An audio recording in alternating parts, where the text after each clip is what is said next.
sa ating sama-samang pagdiriwang ng banal na misa, sama po natin sa ating mga panalangin ang mga sumusunod.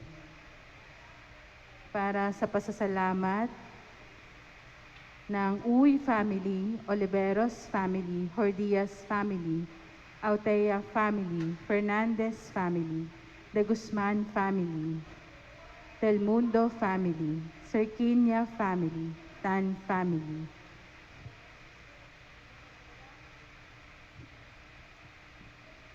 Gayon din para sa nagdiriwang ng kanyang kaarawan na si Binibining Jemabel Sebastian.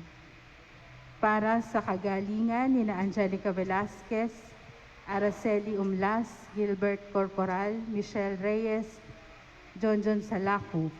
Gayon din para sa kagalingan ni Jacel Oliveros, Antoinette Chloe Oliveros.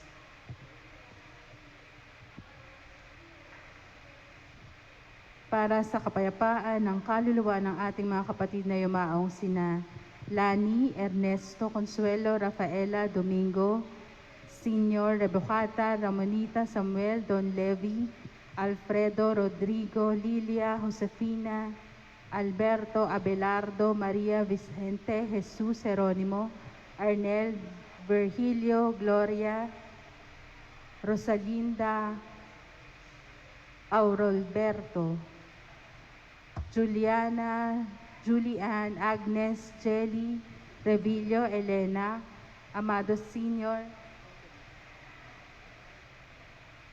Julie, Josephine, Ruby, Ricardo, Marlon, Gamalia, Amalia, Pablo, Irene, Maricel, Mario.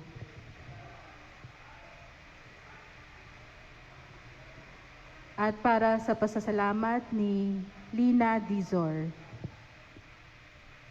Gayon din para sa pasasalamat ni Mela Dizor Mitiam and family, Lou and Fred Ravara Roses and family, Linda Dizon Manalili and family, Imani family, Leonilo Dizor and family, Luis Dizor and family, Oscar Dizor and family, Remy Dizor Balunsat and family, Fidela Mitiam and family, Greg and Abby Dizor and family.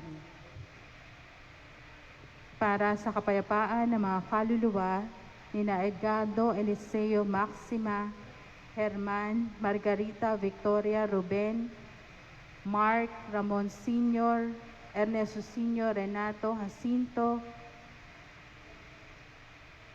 Peter Paul Patrick, Sotero, Paulina, Leoncia, Lot, Mercy, George Baby, Ricardo, Ruben, Nenita, Gary, Severina, Jacinto, Jonisha, Efren, Romeo, Salvador, Maria, Dominador, Felicidad, Domingo, Rosario, Crisanta, Simeon, Honorato, Basilia, Guillermo, Moises, Pitang, Pipi, Macaria, Ernesto, Ermelinda, Estelita, Gregorio, Angel, Teresita, Honorato, Basilio, Jose, Rodante, Claudio, Jose, Karina, Sabina, Seferin, Isidora, Alberto Sr., Andres Sr., Luciano, Aurea, Victoria, Tomas, Adrian, Rodi, Claudio, Rodante, Ramon, Jasmin, Lydia, Mariden, Doreta, Oscar, Clemencio, George, Josefina, Carmelita, Nomer, Joel Francis, Emerito, Rene, Marites, Marcelito, Mark Anthony, Richmond, Laureano,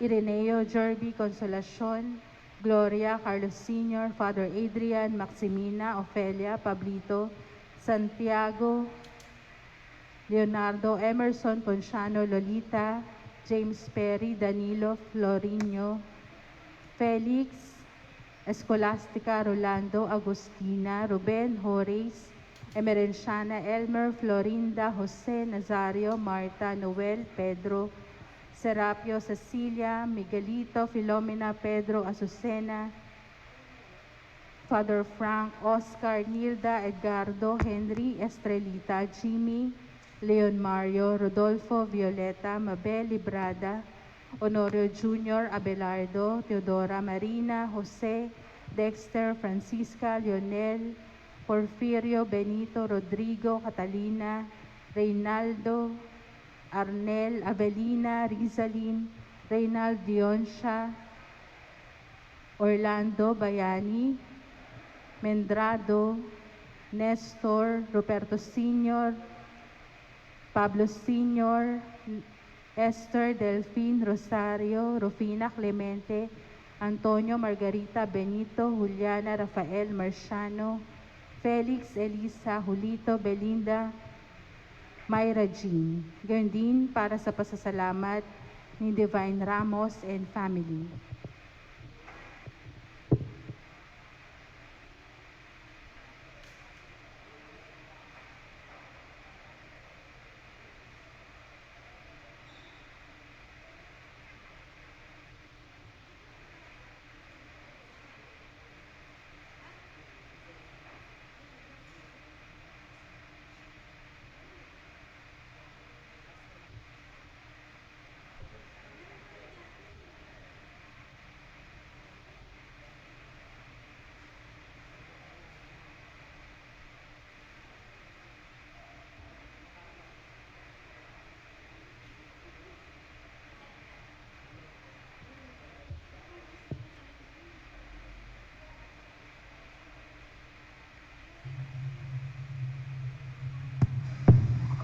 Check.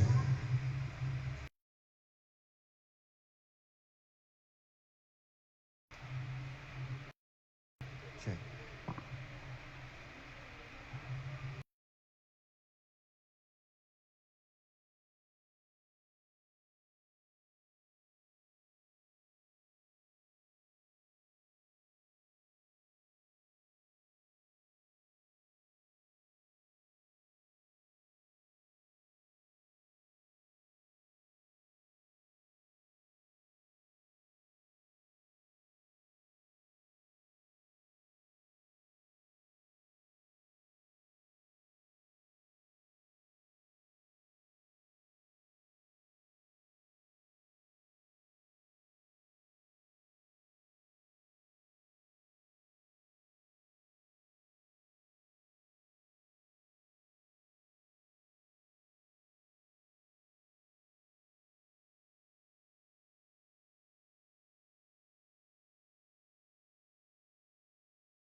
Ating mga panalangin ang kagalingan ni Joseph Gamaro.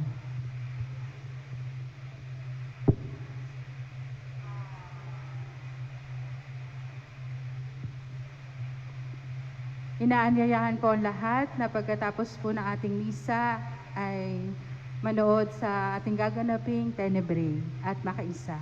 Gayun din po, inaanyayahan po ang lahat na makiisa at makibahagi sa mga gawain ng ating parokya ngayong Semana Santa. Ang mga schedule po ay nakapaskil sa bulletin board ng ating parokya o kaya sa FB page Gintong Butil, Parokya ni San Isidro Labrador, Malinta. Maraming salamat po. Testing. Check. A. Check. A.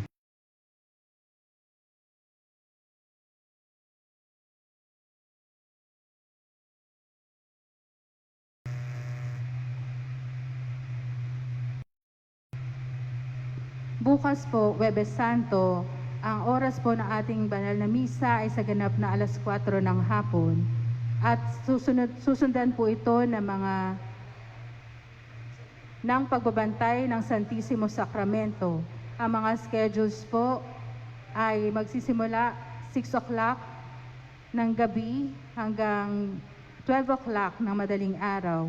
Ang mga nakatakdang magbabantay ay nakapaskil po sa ating parokya, ay sa bulletin board ng ating parokya. Gayun din po sa Biyernes Santo, ang ating banal na misa ay sa ganap na alas 4 ng hapon.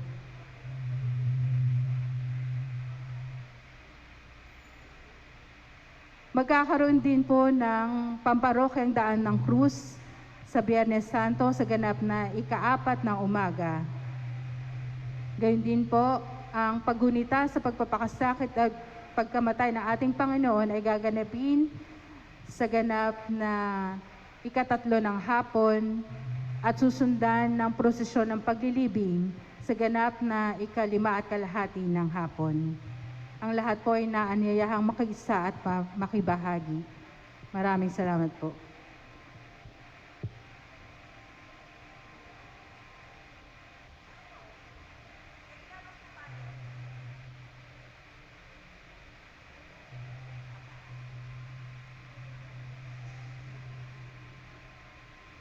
Check, testing, check, hey.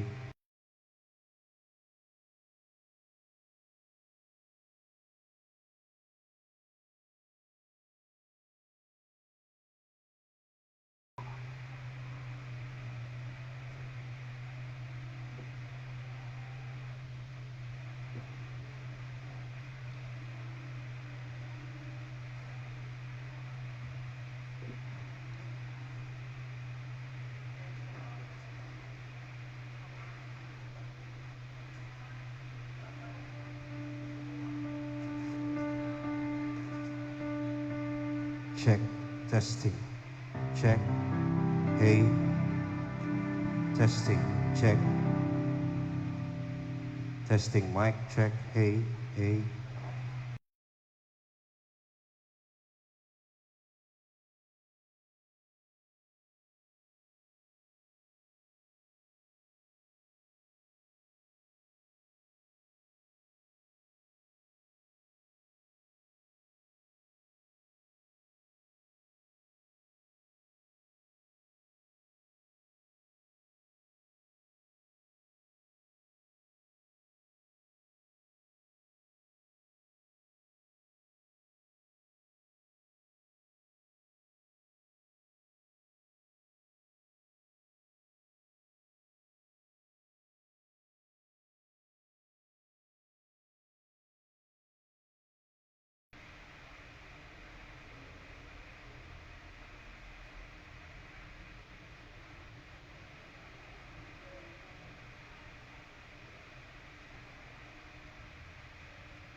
Hello, hello, hello, hello, hello. Check. Test, check. Hey, hey, check, check. Testing, testing, mic, check, hello. Angat mo muna.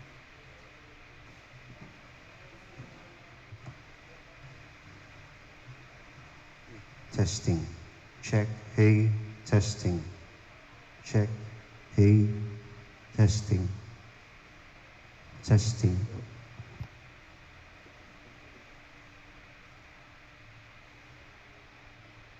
Check, hey, hey, testing, testing, check.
Muli po, pinapaalala po na pagkatapos po ng ating banal na misa, ay susundan po ito ng rito ng tenebre. Inaanyayahan po ang lahat na makiisa at makibahagi sa gawaang ito ng ating parokya. Maraming salamat po.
Bilang panimula sa ating banal na misa, magsitayo po ang lahat at makiisa sa pambungad na awit.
Sa ngalan ng Ama at ng Anak at ng Espiritu Santo, Amen.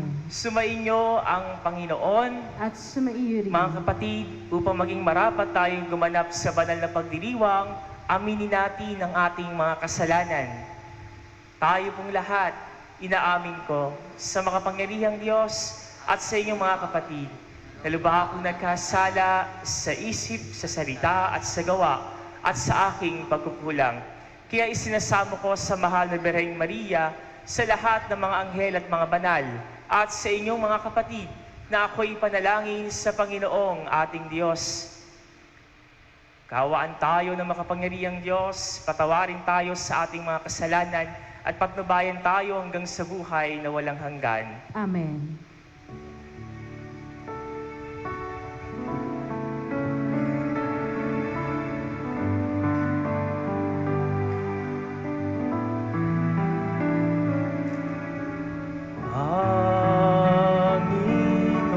Panginoon, kaawaan mo kami.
Manalangin tayo.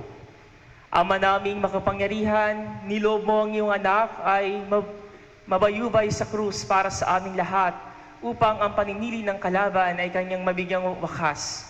Ipagkaloob mong amin nawang makamtan ang pagkapalang kaloob ng muli niyang pagkabuhay bilang tagapamagitan, kasama ng Espiritu Santo, magpasawalang hanggan. Amen. Pakinggan po natin ang pagpapahayag ng salita ng Diyos.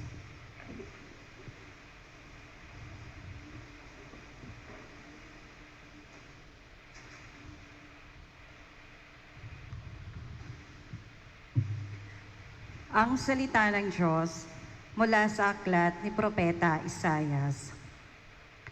Ang makapangyarihang Panginoon ang nagturo sa akin nang sasabihin ko, para tulungan ang mahihina. Tuwing umagay, nananabik akong malaman kung ano ang ituturo niya sa akin. Binigyan niya ako ng pangunawa, hindi ako nagimaksik, ni tumalikod sa kanya. Hindi ako tumutol nang bugbugin nila ako. Hindi ako kumibo nang ako'y kanilang insultuhin. Pinabayaan ko silang bunutin ang bukod balbas, gayon din nang lurhan nila ako sa muka. Ang mga pagdustang ginawa nila'y di ko pinapansin.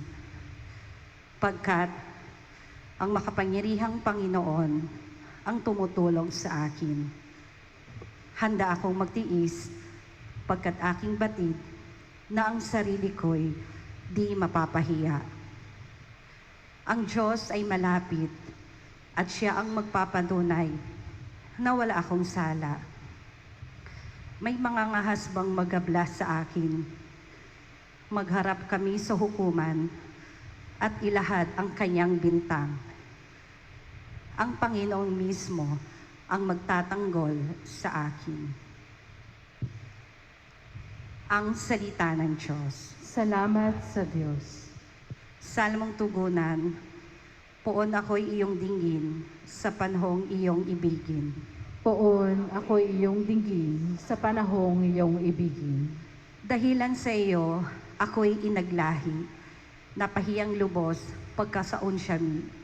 Sa mga kapatid, parang ako'y iba, kasambahay ko na'y di ako kilala. Ang pagmamahal ko sa banal mong templo, matinding-matindi sa kalooban ko, sa akin bumaksak paghamak sa iyo. Poon ako'y iyong dinggin sa panahong iyong ibigin. Kaya naman, ako'y wala nang magawa.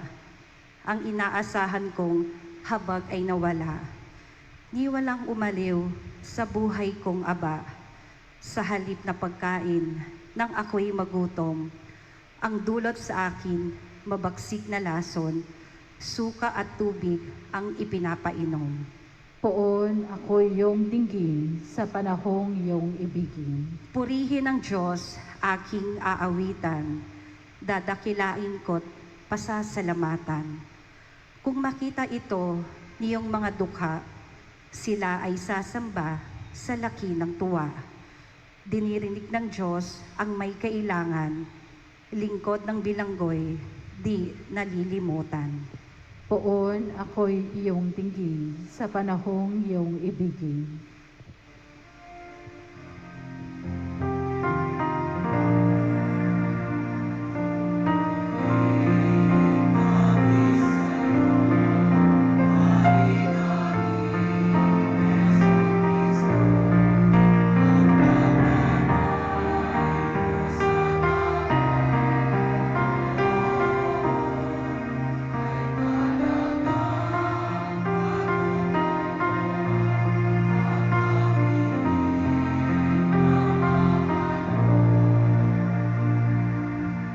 Sumainyo ang Panginoon, At sumaiyo rin. ang mabuting balita ng Panginoon ayon kay San Mateo.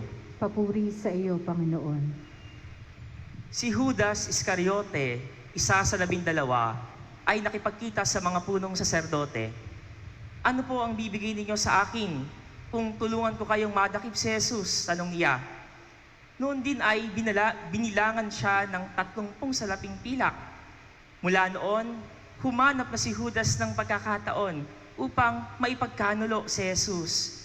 Dumating ang unang araw ng kapistahan ng tinapay na walang lebadura. Lumapit kay Jesus ang mga alagad at nagtanong, "Saan po ninyo ibig na ipaghanda namin kayo ng hapunang Pampaskwa?" Sumagot siya, "Pumunta kayo sa lungsod at hanapin ninyo ang taong ito. Sabihin sa kanya ang ganito, ang ipinapasabi ng guro, malapit na ang aking oras. Ako at ang mga alagad ko'y sa bahay mo kakain ng hapunang Pampaskwa." Sinunod ng mga alagad ang utos ni Jesus at inihanda nila ang hapunang Pampaskwa. Nang gabing iyon, dumulog sa hapag si Jesus kasama ang 12 alagad. Samantalang sila'y kumakain, nangusap si Jesus, "Sinasabi ko, isa sa inyo ang magkakanulo sa akin." Nanlumo ang mga alagad at isa-isa'y nagtanong sa kanya, "Ako po ba, Panginoon?" Sumagot siya, "Ang kasabay kong sumausaw sa mangkok ang siyang magkakanulo sa akin. Papanaw ang anak ng tao ayon sa nasusulat, ngunit sa aba ng mga magkanulo sa kanya. Mabuti pang hindi na ipinanganak ang taong iyon." Si Judas na magkakanulo sa kanya ay nagtanong din, "Guro, ako po ba?" Sumagot si Jesus, "Ikaw na ang nagsasabi." Ang mabuting balita ng Panginoon. Pinupuri ka namin, Panginoong Heso Kristo. Magandang gabi po sa inyong lahat, mga Magandang ginigilong gabi rin kapatid. po. Ngayon po ay tayo ay nasa Miyerkules Santo o mga mahal na araw na kung saan ay muli nating sinasariwa ang pagmamahal sa atin ng Panginoong Hesus sa pamamagitan ng kanyang pagpapakasakit at kamatayan na hahantong sa kanyang muling pagkabuhay. Sa ating mabuting balita, mga ginigilo kong kapatid, narinig na naman natin yung pagkakanulo ni Judas Iscariote sa ating Panginoong Hesukristo. No? Bakit ba pinagkanulo ni Judas si Jesus? Isa sa mga dahilan ay dahil sa salapi, no? Si Judas po, mga ginigilong kapatid, no, ay talagang likas na gahaman. Mukha talagang pera si Judas, mga ginigilo ko. Ang pinakamahalaga sa kanya ay pera, pera, pera, pera. Mukha siyang pera, no? Kaya hindi na nakakapagtaka kung bakit niya pinagpalit si Jesus sa 30 salaping pilak. Kasi mas mahalaga sa kanya yung pera kaysa kay Jesus. At isa din sa dahilan kung bakit pinagkanulo ni Judas si Jesus ay ito, no? Bukod sa pera. Dahil si Judas ay nai-iskandalo na rin sa mga pinagsasabi ni Jesus, sa mga itinuturo ni Jesus, sa mga pangangaral ni Jesus. Hindi na tinatanggap ni Judas yung mga itinuturo ni Jesus, no? Kahit siya ay isa sa 12, yung mga pangangaral ni Jesus, hindi na tumitimok sa puso ni Judas. Hindi niya na tinatanggap, hindi niya na pinaniniwalaan, no? Nai-iskandalo na siya, no? Sa mga katuwid, wala nang puwang sa puso ni Judas si Jesus. Ayaw niya na kay Jesus. Kaya mga ginigilong kapatid, madali na lang para kay Judas ang maipagkanulo ang Panginoon. Lalong-lalo na kung ayaw niya na sa taong iyon. Mga ginigilong kong kapatid, no? Masakit para kay Jesus yung ginawa ni Judas. Masakit para kay Jesus maipagkanulo. Lalong-lalo na ang nagkanulo sa kanya ay yung mismong taong minahal niya, pinili niya, tinanggap niya, niyakap niya, pinagkatiwalaan niya. Masakit para kay Jesus yun. Yung mananakit sa'yo at yung magkakanulo sa'yo ay yung taong mahal na mahal mo.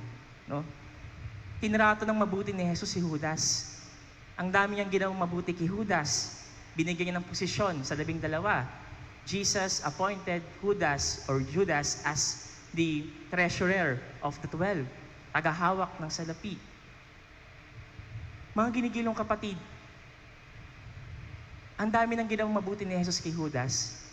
Pero, nakakuha pang saktan ni Judas ang ating Panginoong Jesus. At nakakalungkot ito sa part ng ating Panginoon. Nasaktan ang Panginoon dahil sa ginawa ni Judas sa kanya. Ngunit mga ginigilong kong kapatid, ito ang maganda kay Jesus. No?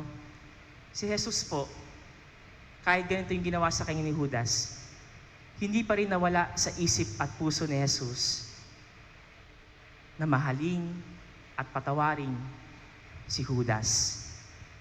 Pero problema kasi, si Judas, hindi na humingi ng tawad kay Jesus. Hindi na nagbalik loob kay Jesus. Nawala na ng pag-asa. Pero yung sa puso at isip ni Jesus, nandun pa rin yung pagmamahal niya kay Judas. Kahit sinaktan siya. Mga kapatid ko, kahit sinasaktan tayo, magmahal pa din tayo. No?